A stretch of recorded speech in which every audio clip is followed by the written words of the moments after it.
Hello दोस्तों, हम फिर आ गए थे कहानी जुनून तेरे इश्क का, जिसको लिखा है इनायत जी ने और उसका क्रेडिट भी इन्हीं को जाता है। सो दोस्तों, हमारी इस कहानी के पूरे कहानी के एपिसोड नंबर आपके 56 हो चुके हैं। हम देखते हैं आने वाले एपिसोड में क्या होता है। शुरू करते हैं एपिसोड नंबर 57 और देखते हैं कहानी में क्या होता है। सिया को गुस्सा शांत ना होता देख अनंत उसे कमर से पकड़ के दीवार से लगा देता और उसे किस करने लगता है। अनंत काफ़ी देर तक सॉफ्टली सिया को किस कर रहा था। पहले तो सिया को समझ नहीं आता कि अभी अभी हुआ क्या, क्योंकि अनंत के मूव इतने फास्ट थे कि समझ आते ही वो अनंत खुद से दूर करने लगी। लेकिन अनंत ने उसे छोड़ने का कोई मौका नहीं दिया और ना ही मूड में लग रहा था। सिया उसे जितना दूर करती वो उतना ही करीब आता जा रहा था।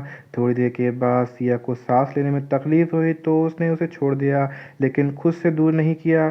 सिया अपनी आप को नॉर्मल करने में लगी हुई थी। इस वक्त वो अनंत से नज़रें भी नहीं मिला पा रही थी। उसे इतनी शर्म आ रही थी और उसका गुस्सा भी ठंडा हो चुका था। उसका मन कर रहा था कि कहीं जाके छुप जाए। वो अपनी नज़रें नीचे करके खड़ी हो गई। अनंत के चेहरे पे सिया को देख के एक छोटी सी स्माइल आ गई। वो उसके चेहरे को अपने हथेले से भर के बोलता है, जान मेरी तरफ देखो।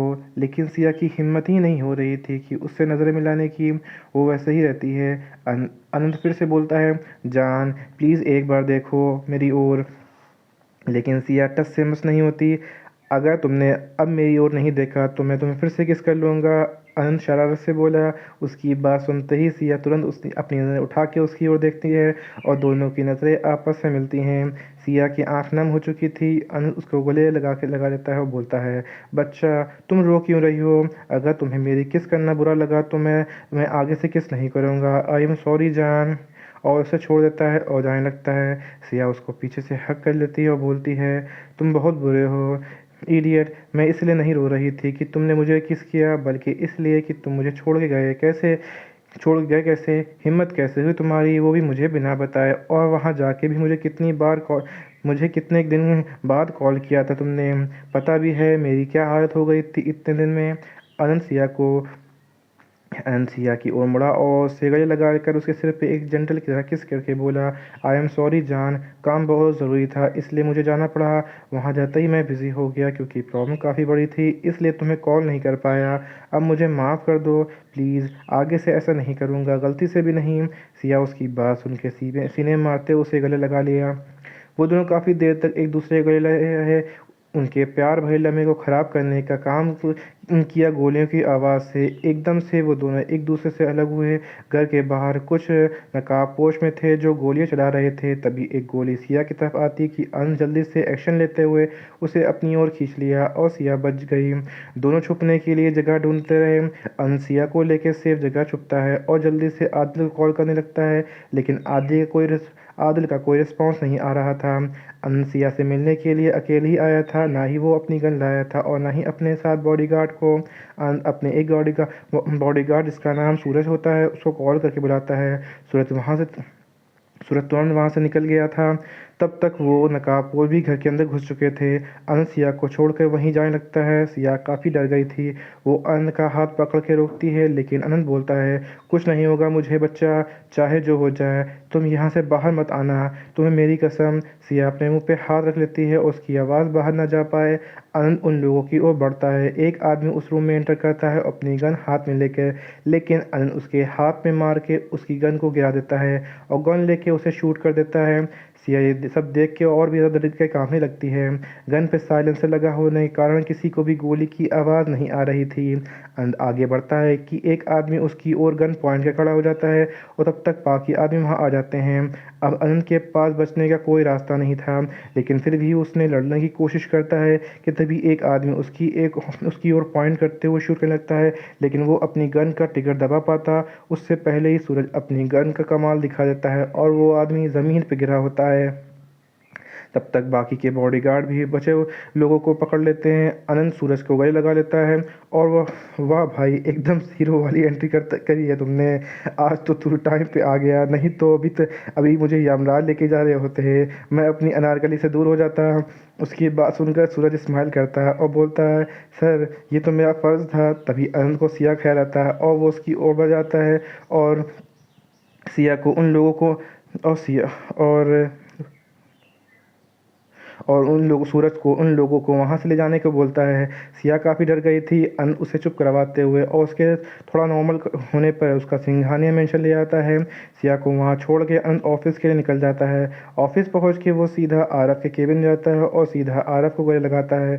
आरव एकदम से टेंशन में आ जाता है और अनंत से बोलता है, क्या हुआ भाई, इतना परेशान क्यों है? क्या हुआ, बोलो, आज मैं उसे खो देता भाई। मैं किसी मैं किसी के भी लायक नहीं हूँ। क्या बोल रहे हो अनंत, साफ साफ बोलो। आरव अनंत को पानी देता है और उसे चेयर बिठा के उसे पूछता है कि क्या हुआ। अनंत आरव को सब कुछ बता देता है। मैं फिर से किसी को नहीं खोना चाहता, कुछ नहीं होगा उसे, तुम डरो मत। आरव उसे दिलासा देता है। वो दोनों बात ही कर रहे थे कि तभी आदिल कभी केबिन में एंट्री करता है। उसके भी चेहरे पे 12 बजे हुए थे। आरव उसको देख के बोलता है, तुम्हें क्या हुआ? वो प्रिया पे हमला हुआ है। अभी तो मैं उसके साथ था, कुछ लोगों ने हमारी कार का एक्सीडेंट करने की कोशिश की, लेकिन हमने टाइम पर निकल गए थे इसलिए बच गए। मैं उसे सिंघानिया मेंशन छोड़ के आया हूँ क्योंकि वहाँ की सिक्योरिटी काफ़ी अच्छी है। वैसे भी वो काफ़ी परेशान हो गई थी, तो उसको अकेला छोड़ना मुझे ठीक नहीं लगा, इसलिए ही और वहाँ इसलिए वो वहाँ आ गया। तो पता चला सिया पर भी हमला हुआ है।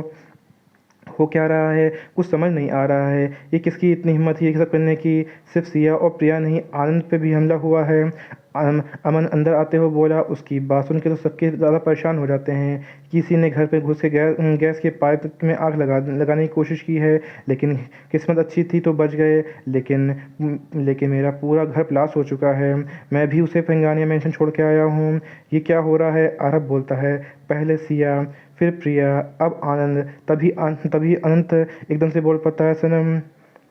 आरव जल्दी से अपना फ़ोन निकाल कर सनम को कॉल करने लगता है, लेकिन सनम को कॉल पिक नहीं कर रही थी। आरव को डर लगने लगा था। वो फिर से कॉल कर ट्राई करता है, क्योंकि सिया को कुछ काम आ गया था, तो वो घर जा चुकी थी ऑफिस से। आरव बाहर की ओर भागते हुए अमन को सनम का नंबर ट्रैक करने के लिए बोलता है। आनंद और आदिल भी उसके साथ ही निकल गए थे। सनम अपने कुछ डॉक्यूमेंट लेने यूनिवर्सिटी गई थी। आरव गुस्से से पागल होता जा रहा था। आरव ड्राइवर को कॉल करता है, लेकिन ड्राइवर भी रिस्पॉन्स नहीं दे रहा था। अब तो आरव का दिल किसी अनहोनी के डर से काँप रहा था। अमन उसे बताता है कि सनम की लास्ट लोकेशन यूनिवर्सिटी की है और अब वो कंटिन्यू मूव कर रही है। अपना फ़ोन स्विच ऑफ आरव का फ़ोन स्विच ऑफ हो गया। अमन बोलता है, उसकी वॉच में मैंने जीपीएस लगा दिया था, उसको ट्रैक करो। हाँ मैं करता हूँ, सनम की लोकेशन हमारे पास ही है। अमन आरव को डायरेक्ट बताने लगता है। वो लोकेशन एक खाली मैदान की थी। आरव और बाकी सब भी वहाँ पहुँच चुके थे, लेकिन जैसे ही वहाँ पहुँचते हैं उनके होश उड़ जाते हैं सामने का नज़ारा देख के। यहीं पे कहानी का एपिसोड नंबर आपका 57 कंप्लीट होता है। तो मुझे लगता वक्त है तुम इसी में का कहानी का एपिसोड नंबर आपका 58 ऐड करता हूँ और देखता हूँ आने वाली कहानी में क्या होता है। शुरू करते हैं एपिसोड नंबर 58। सब लोग जब वहाँ पहुँचते तो एक नकाबपोश बेहोश सब लोग जब वहाँ पहुँचते हैं तो एक नकाबपोश बेहोश सनम को लेकर चॉपर की ओर बढ़ रहा था, और उसके साथ एक और इंसान का और उसके साथ एक और इंसान, उसका भी फेस ढका हुआ था। वो लोग सनम को वहाँ से लेकर जाते हुए उससे पहले आरव और बाकी सब जल्दी से एक्शन लेते हैं। आरव सनम को उस आदमी से छुड़वाते हैं। तब तक अमन और अनंत उस दूसरे आदमी को भी होश कर देते हैं, और उसके बाद आरव सनम को लेकर कार में बैठता है। तब तक सूरज भी वहाँ आ चुका था। वो बॉडीगार्ड की हेल्प से उन दोनों की कार की डिग्गी को लोड कर देता है। सब लोग वहाँ से सिंघानिया मेंशन के लिए निकल जाते हैं। सनम को बाहों में उठा के आरव अंदर ले आता है, उसे रूम में ले जाकर बेड पर लिटा देता है। एक डॉक्टर आके सनम को चेक करती है। मिस्टर सिंघानिया, आपकी वाइफ बिल्कुल ठीक है, इन्हें नींद का इंजेक्शन दिया गया है, डोंट वरी, थोड़ी देर में इन्हें होश आ जाएगा। थैंक यू डॉक्टर, आरव बोलता है। आनंद को इशारा करता है। आरव का इशारा पाकर आनंद डॉक्टर को बाहर छोड़ने जाता है। कोई हमें बताएगा भी आखिर ये सब क्या चल रहा है? आरव के डर बोलते हैं। सिया, प्रिया और आनंद और सनम का ख्याल रखने को का बोल के उनके प्यारे हस्बैंड उन्हें घर भेज देते हैं। सॉरी, सिया के तो होने वाले पतिदेव। आरव बाकी सबकी घर वालों को जो भी हुआ था सब बता देता है। पर ये सब कौन कर रहा है? इसमें किसमें इतनी हिम्मत आ गई है हमारे बच्चों पे हमला करने की? दादी बोलती हैं। दादी आप परेशान मत होइए, हम पता करेंगे, पढ़ लेंगे ये सब कौन कर रहा है। तब तक बस हम सबको भी केयरफुल रहना होगा। पर एक बात तो कन्फर्म है, आप सब पर कोई अटैक नहीं हुआ है। मतलब ये जो भी कुछ भी हुआ है हमारी वाइफ को हमसे दूर करना चाहता है। आदिल बोलता है। सब उसका हाँ में हाँ मिलाते हैं। आरव को कुछ याद आता है तो वो सबको काम को बोल के अपनी पलटन को इशारा करके स्टडी रूम में चला जाता है। थोड़ी देर में सब दोस्त स्टडी रूम में होते हैं। आरव उन्हें उस बुके और उस नोट के बारे में बताता है। कहीं हमारा कोई पुराना दुश्मन तो ये सब नहीं कर रहा है? अनंत बोलता है।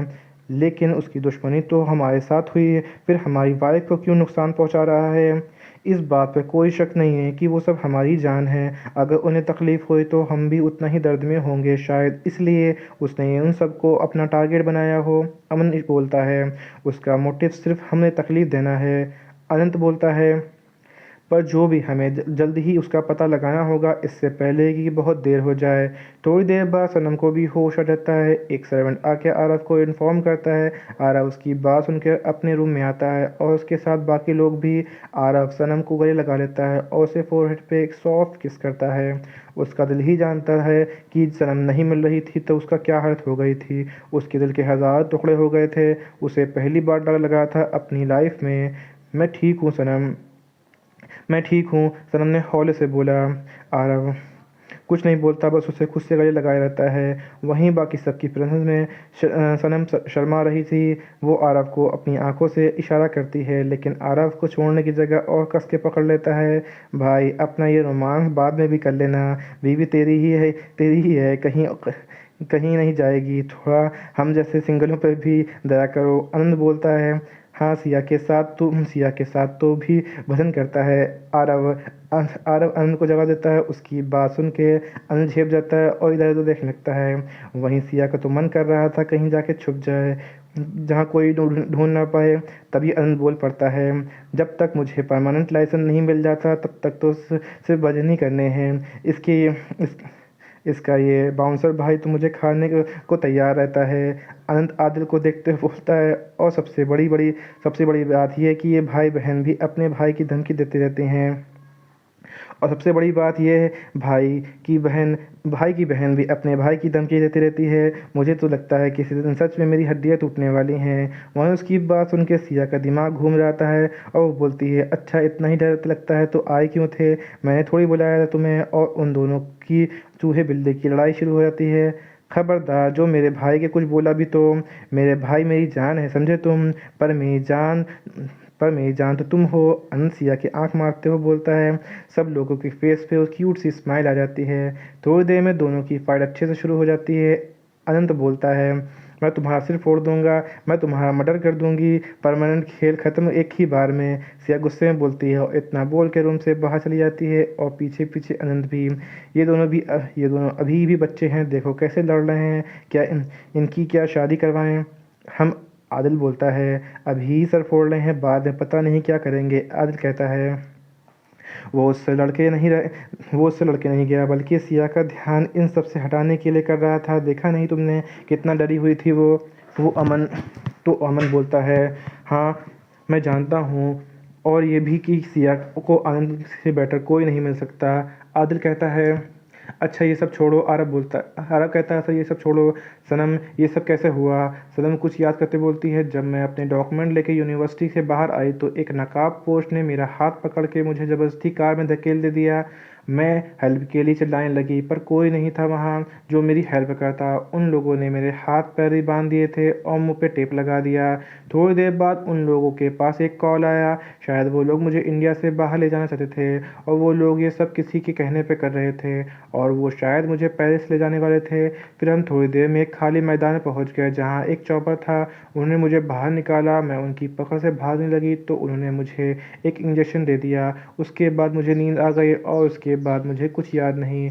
तुम रेस्ट करो और ये सब मुझ पर छोड़ दो, ये सब मैं हैंडल कर लूँगा। इतना बोल के आरफ सबके साथ रूम से बाहर निकल गया। और थोड़ी देर में वो चारों दोस्त एक हवेली में खड़े थे जहाँ उन लोगों को बंद रखा गया था। उनके आने तक के सूरज ने उनकी अच्छी खासी खातिरदारी कर रखी थी। आरव उस हवेली में एंटर करता है अमन, अनंत और आदिल के साथ। उस वक्त वो चारों ही अपनी आंखों में आग उगल रहे थे, जैसे सब कुछ अभी ख़त्म कर देंगे आंखों से। उन पकड़े गए लोगों को तो उनको देख के ही डर लग रहा था। वो चारों उन सबके सामने जाके खड़े हो जाते हैं और उस वक्त वो लोग पूरे के पूरे यमराज बने हुए थे। और हो भी क्यों ना, उन लोगों की जान को जो हाथ लगाया गया था। आरव सूरज को ऑर्डर देता है कि और सूरज भी जल्दी से उसका इशारा समझ के बोलता है, सर बस इतना ही बताया है अंत तक कि ये सब किसी के कहने पे कर रहे हैं और उन्हें सिर्फ सनम मैम को यहाँ से ले जाने का ऑर्डर मिले हैं। और उन्हें ये सब किसने बोला है ये तो वो भी नहीं जानते, क्योंकि उस आदमी से इनकी कभी बात नहीं हुई। सिर्फ उसका असिस्टेंट ही सारा इंस्ट्रक्शन देता है और उसके बारे में भी कुछ पता नहीं चला।